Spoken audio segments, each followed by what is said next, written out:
kiai-kiai sepuh kumpul di Lirboyo, mereka ini membicarakan kondisi saat itu. Kesimpulannya ya cuma satu, Soeharto turun tangan. Iya, lengser ya. Iya, lengser.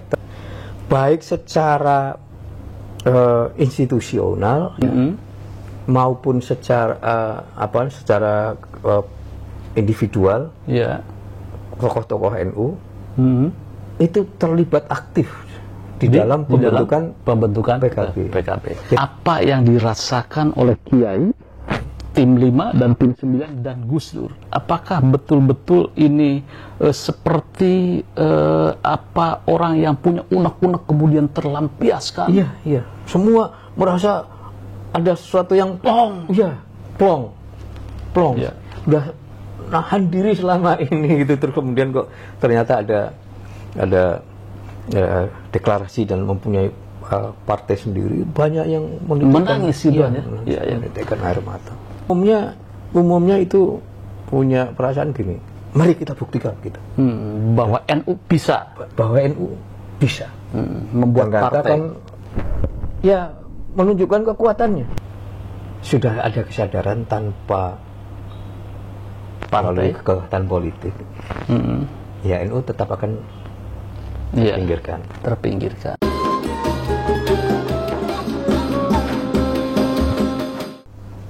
Assalamualaikum warahmatullahi wabarakatuh. Waalaikumsalam warahmatullahi wabarakatuh. Pemirsa Pada Suara TV, kali ini kami akan mengangkat serial, yaitu Jejak Kebangkitan, potret sejarah sebuah partai yang dibidani oleh ulama-ulama NU. Termasuk salah satunya adalah Gus Dur, kemudian juga Kiai Ilyas Ruhiyat, dan juga lainnya. Dan juga ada sosok anak muda ketika itu yang menduduki di tim 9, yaitu Kiai Haji Arjuna. Apa kabarnya Pak Kiai? Saya waktu itu wakil sekjen di PBNU. Wakil sekjen di PBNU. Tapi masih muda kan waktu itu? Masih muda. Sekitar umur kalau sekarang ya 40-an. Oh, 40-an, masih muda, sangat muda itu aja. Dan juga ada sosok Gus Muhaimin waktu itu di tim 9. Lebih muda. Beliau usia berapa waktu itu? Dengan saya beda mungkin 7 tahun ya. Oh, berarti beliau sekitar 30 tahun ya? Iya. Ya, sangat muda. Memang baru dari menjadi ketua umum PMI ya. Baru selesai. Iya. Tapi beliau itu masuk ke tim 9 oleh PBNU itu sebagai referensi bagian dari anak muda, aktivis mahasiswa. Ya. Oke. Jadi representasi dia. Ya. Baik, Kiai, saya ingin mencoba mengelaborasi bagaimana situasi kebatinan waktu itu, sehingga NU kala itu adalah PBNU itu menginisiasi berdirinya sebuah partai. Padahal Hitoh 26 itu belum dicabut. Ya. Sampai sekarang belum dicabut. Ya. Bagaimana Pak Kiai mengilustrasikan atau mengenang kembali ketika itu? Jadi kan selama masa Orde Baru, NU itu dipinggirkan oleh pemerintahan saat itu. Iya. Dipinggirkan, jadi kalau tadinya Menteri Agama selalu dari NU, sudah sejak itu tidak lagi. Dari zamannya Mufti Ali jadi Menteri Agama, seterusnya tidak pernah dari NU. Yeah. Karena itu kemudian orang-orang NU di Kementerian Agama habis. Tersingkir ya? Ya, apalagi di kementerian lain. Tidak ada pegawai negeri yang berani mengaku sebagai NU. Ya. Karena akan habis karirnya. Ya. Nah, akhirnya kan pada akhir 1997 kan mulai terjadi krisis. Betul. Iya. Krisis moneter. Nah, ini mengakibatkan kemudian menjadi krisis ekonomi dan krisis politik. Iya. Nah, NU sebagai organisasi yang selama ini dipikirkan, tetapi komitmennya terhadap negara dan bangsa ini tidak bisa diragukan lagi, ya tampil. Setelah sekian lama krisis itu tidak kunjung selesai. Iya. Tapi akhir 97 itu Gus Dur kena stroke. Jadi sampai awal 98 itu kan masih dalam recovery, ya? Ya, recovery. Nah, kiai-kiai itu pada kiai-kiai sepuh ya, pada awal Mei kumpul di Lirboyo. Kumpul di Lirboyo membahas situasi politik dan ekonomi saat itu. Karena memang yang terberat kemudian kan warga NU juga. Iya. Mengalami tekanan ekonomi yang bukan main. Kiai-kiai sepuh kumpul di Lirboyo, mereka ini membicarakan kondisi saat itu. Kesimpulannya ya cuma satu, penyebab dari semua ini harus dihilangkan. Penyebabnya ya Soeharto. Betul. Dan mereka sepakat meminta supaya Soeharto turun tangan. Iya, lengser ya. Iya, lengser. Tetapi wong wataknya kiai kan tidak langsung kemudian memutuskan. Iya. Mereka sepakat seminggu kemudian, ya, berarti pertemuan di Lirboyo itu tanggal 3-4 Mei. Tanggal 11 Mei kumpul di pesantren Langitan Tuban. Tempatnya Kiai Abdullah Fakih. Nah, di situ karena di Lirboyo itu mensepakati untuk sholat istikharah dulu. Iya. Atas kesimpulan rapat itu. Jadi nanti kalau hasil istikharahnya memang seperti itu, ya nanti kita sepakati. Akhirnya di Langitan itu para kiai sepuh ini pada menyampaikan hasil istikharahnya, dan mantap sudah bahwa Pak Harto, kiai-kiai NU, kiai-kiai sepuh NU minta kepada Pak Harto untuk mengundurkan diri.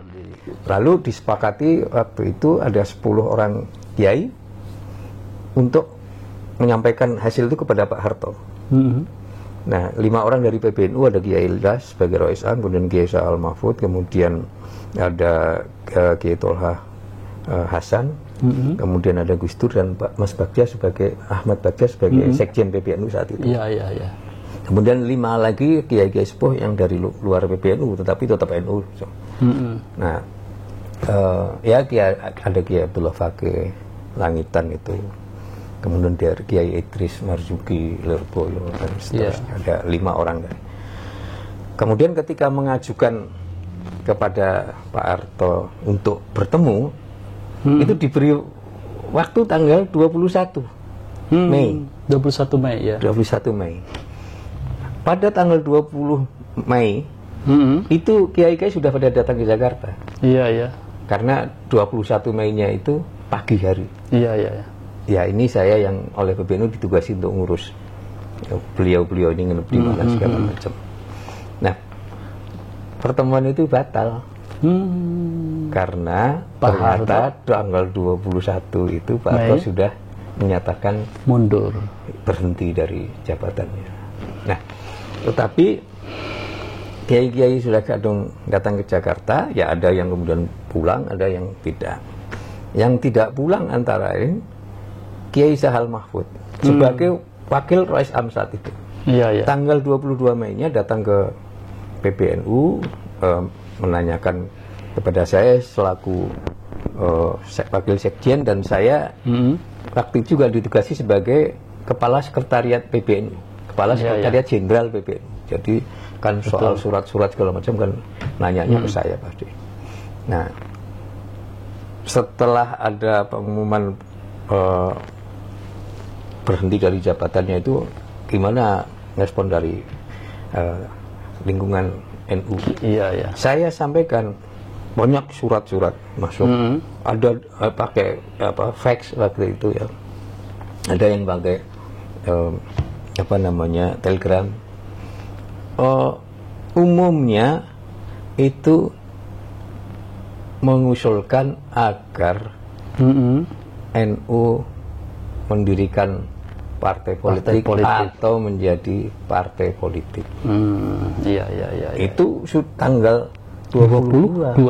Jadi sehari setelah reformasi, Soeharto turun. Kemudian Kiai Sahal minta kepada saya untuk mengundang rapat besok paginya, tanggal 23 Mei.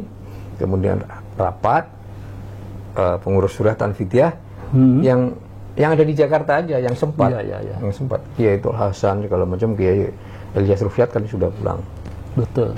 Ya, rapat dipimpin oleh Kiai Sahal, kemudian dibacakan surat-surat yang masuk itu. Nah, tadi ada pertanyaan seperti yang Pak Yusuf tanyakan tadi. Bukannya masih terikat dengan hitoh? Dengan hitoh. Iya. Nah, waktu itu kemudian banyak diskusi begitu, kemudian disepakati bahwa PBNU memfasilitasi aspirasi dari warga NU untuk membuat partai politik. Jadi bukan PBNU yang membuat, tapi memfasilitasi. Ya, memfasilitasi. Nah, ada beberapa poin hasil dari rapat itu, antara lain dibentuk tim 5. Tim 5, ketuanya Kiai Ma'ruf Amin, kemudian sekretarisnya Kiai Dawam Anwar, kemudian anggotanya Kiai Said Agil Siraj. Ini dari Suriah ada 3 orang, kemudian ada Rozi Munir dan Ahmad Bagja, 5 orang. Saya ditugasi untuk melaporkan hasil rapat itu kepada Gus Dur, karena waktu itu Gus Dur masih istirahat di rumah kan, ikut rapat.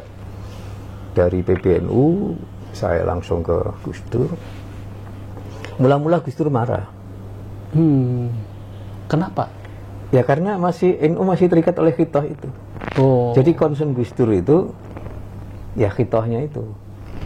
Jadi NU jangan terlibat ke politik atau menjadi partai politik. Jadi Gus Dur bilang memang saya akan bikin partai politik, tetapi saya sebagai pribadi.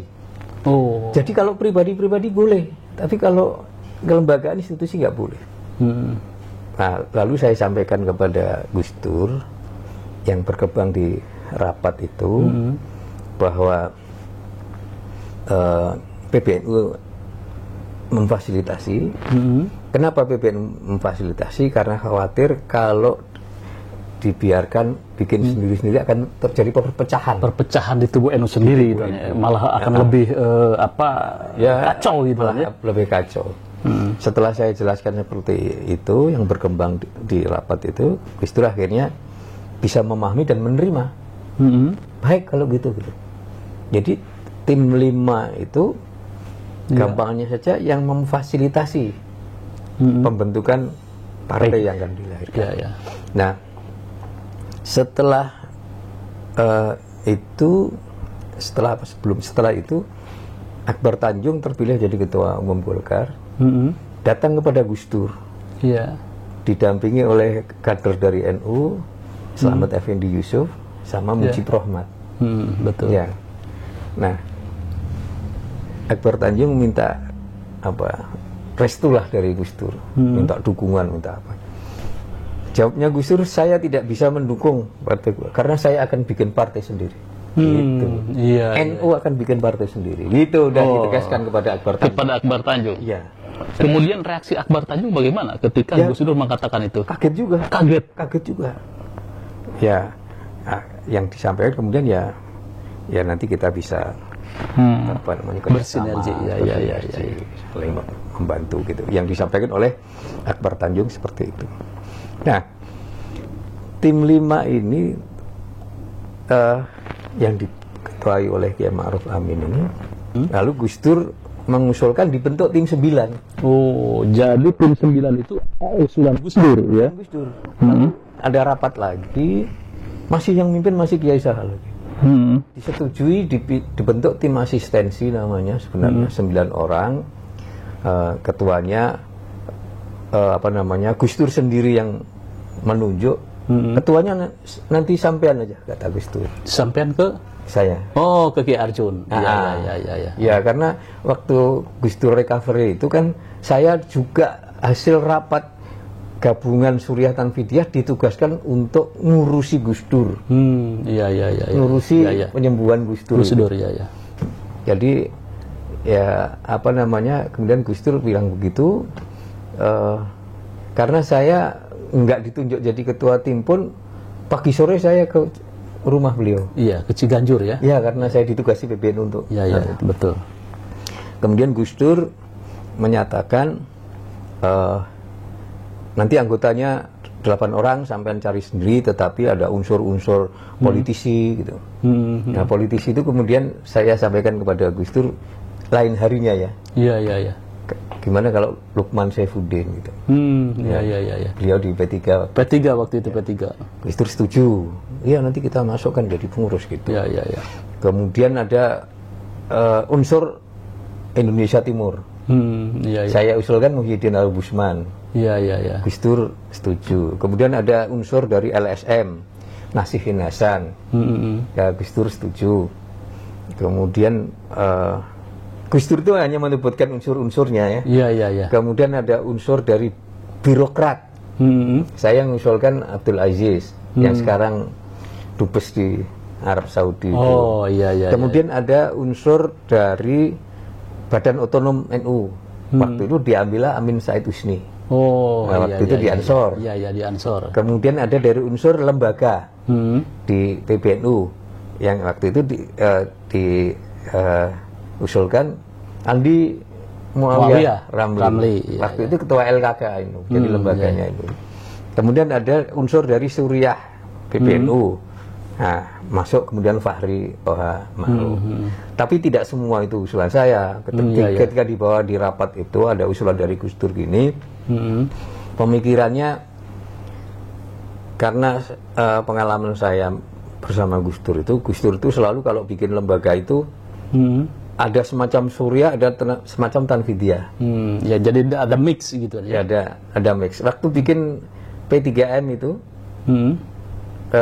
yang gampangannya saja perluasan dari LP3S dulu, yang khusus menangani pesantren, kemudian P3M itu ada pengurus, ada apa namanya, eksekutifnya. Iya. Pengurusnya ini Suriahnya, ini Tanfidiyahnya gitu. Waktu Forum Demokrasi juga begitu. Sama itu. Sama. Jadi saya bisa memahami banget Gus Dur kalau Gus Dur mengusulkan dibentuk tim 9. Nah, jadi tim 5 itu yang Suriahnya, yang memberi arahan, yang apa, yang keputusan. Tim 9 adalah tim 9 yang bekerja. Ya, kemudian di situ ada nama Gus Muhaimin. Gus Muhaimin sebagai waktu itu masuk dari unsur aktivis mahasiswa. Aktivis mahasiswa. Nah, belakangan setelah tim 9 itu terbentuk, Gus Imin bersama dengan Amin Said Husni yang ditugasi membuat rancangan ADART partai baru. Partai itu berarti terlibatnya di situ gitu ya. Kalau ADART kan udah jelimet. Ya, pemirsa, itu sekilas tentang perjalanan bagaimana dibentuknya PKB. Ternyata dalam kehistorisannya adalah sangat lekat dengan ekosistem NU ya, PBNU gitu aja. NU, dan kemudian kan setelah itu ya tim 5 tim 9 dibekali surat tugas dari PBNU untuk membentuk partai yang mewadai aspirasi warga NU. Iya. Nah, setelah itu ada edaran dari PBNU kepada wilayah dan cabang untuk membentuk tim 5 dan tim 9. Jadi kental sekali NU, keterlibatan NU sekarang. Peran aktifnya NU di situ, PBNU ya. Iya. Dan kemudian kiai-kiai sepuh juga sangat mendukung, antusias ya? Dan sangat antusias, sangat terlibat aktif. Contohnya di Jawa Tengah, Kiai Abdurrahman Khudori, kakaknya Yusuf Khudori, Beliau kan ulama besar, sangat aktif. Sehingga kemudian beliau menjadi ketua Dewan Syura yang pertama. Iya. Di Jawa Timur, dia Anwar Iskandar. Iya. Sangat terlibat aktif. Kemudian beliau menjadi ketua Dewan Syura Jawa Timur. Iya. Ya, jadi baik secara institusional maupun secara secara individual, tokoh-tokoh NU itu terlibat aktif di dalam pembentukan PKB. Jadi karena tadi seperti yang saya sampaikan, sudah sekian lama merasakan betapa ditekan oleh pemerintah Orde Baru saat itu, sehingga muncul bagaimana orang NU itu untuk bangkit perlawanan secara politik untuk membentuk sebuah partai, mendirikan partai. Nah, tadi kembali lagi ke Gus Muhaimin, perannya di situ sangat vital, di situ membuat sebuah ADART. Nah, ini bagaimana nih ketika itu setelah terbentuk ADART, kemudian muncul nama Partai Kebangkitan Bangsa. Kalau munculnya nama Partai Kebangkitan Bangsa, jadi dari daerah-daerah itu banyak sekali mengusulkan nama-nama partai. Iya. Nah, ada yang 3 yang terbanyak yang diusulkan itu. Partai Nahdlatul Umat. Iya. Kemudian Partai Kebangkitan Ulama. Yang ketiga Partai Kebangkitan Bangsa. Ada Partai Nahdlatul Umat tadi. Nah, ketika kemudian di rapat PBNU itu ada 37 nama yang diusulkan itu, saya laporkan kepada Gus Dur. Gus Dur mengatakan jangan pakai bahasa Arab, karena itu Nahdlatul Umat bahasa Arab. Ya, enggak. Partai membumi gitu kan. Ya, Partai Kebangkitan PKU itu Partai Kebangkitan Ulama ya. Itu juga Gus Dur nggak mau, sehingga kemudian yang terakhir tinggal satu ya Partai Kebangkitan Bangsa. Ya. Itu kemudian rapat PBNU tanggal 22 Juli menyetujui itu. Kemudian 23 Juli berdirilah PKB dideklarasikan. Nah, ketika proses atau deklarasi Partai Kebangkitan Bangsa, apa yang dirasakan oleh Kiai, tim 5 dan tim 9 dan Gus Dur? Apakah betul-betul ini seperti orang yang punya unek-unek kemudian terlampiaskan? Iya. Semua merasa ada sesuatu yang plong. Udah nahan diri selama ini gitu, terus kemudian kok ternyata ada deklarasi dan mempunyai partai sendiri, banyak yang menangis gitu ya. Menitikan air mata. Termasuk Gus Dur, kemudian Gus Muhaimin, bahwa kerja keras bahwa selama Orde Baru NU dipinggirkan. Sementara saya yang di PBNU cukup lama, saya sejak Gus Dur jadi ketua umum saja saya jadi merasakan benar, karena toh juga yang kemudian sangat ditekan kan Gus Dur kan. Betul, ya. Jadi saya juga ya plong. Dan umumnya itu punya perasaan gini, mari kita buktikan gitu. Bahwa NU bisa. Membuat partai. Kan, ya menunjukkan kekuatannya. Ternyata kan kemudian meskipun dalam persiapan yang sangat mepet, terbatas, ternyata kan suaranya menggembirakan. Untuk partai yang lahir di era reformasi, nomor satu itu PKB. Kalau dibanding dengan partai-partai yang sudah ada sejak zaman Orde Baru, waktu itu PDIP nomor 1, nomor 2 Golkar, nomor 3 PKB. Meskipun dalam perolehan kursi kalah dengan P3 ya. Jadi dari partai-partai yang lain di era reformasi itu tertinggi suara PKB. Suara PKB itu PKB kemudian lahir, kemudian juga mengemban amanat rakyat, terutama warga NU. Nah, Kiai, ketika itu merefleksikan bahwa visi PKB sebagai wadah besar atau rumah besar politik orang NU. Nah, bagaimana cita-cita itu ketika awal munculnya visi itu? Jadi sebenarnya sudah ada kesadaran sejak NU menyatakan diri kembali ke kita, karena sudah ada kesadaran tanpa melalui kekehatan politik, ya NU tetap akan terpinggirkan. Karena itu rumusan-rumusan di dalam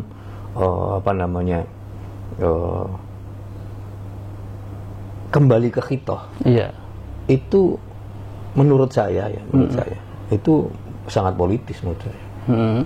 Menurut saya itu sangat politisnya bagaimana? Misalnya saja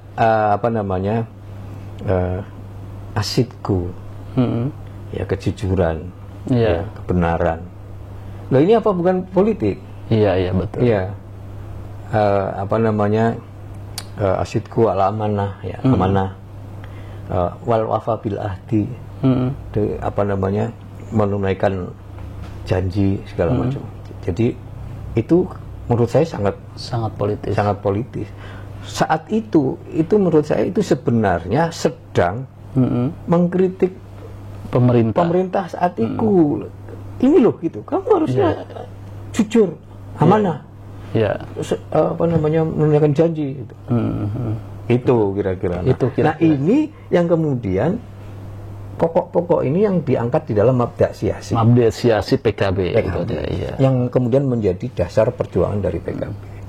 Nah, mabda' siasi ini kalau dari tim 9 yang ditugasi Pak Andi Muawiyah Ramli, tapi kemudian difinalisasi oleh Kiai Ma'ruf dan Kiai Said Agil Siraj. Mabda' siasi ini juga istilahnya itu dari Kiai Ma'ruf. Kiai Ma'ruf itu kalau menciptakan istilah kan kreatif. Jadi tadinya mau mau manipol juga istilahnya, manifesto politik. Tapi kalau diharapkan menjadi mabda' siasi itu berarti ya. Oke. Kita tahan dulu, Kiai.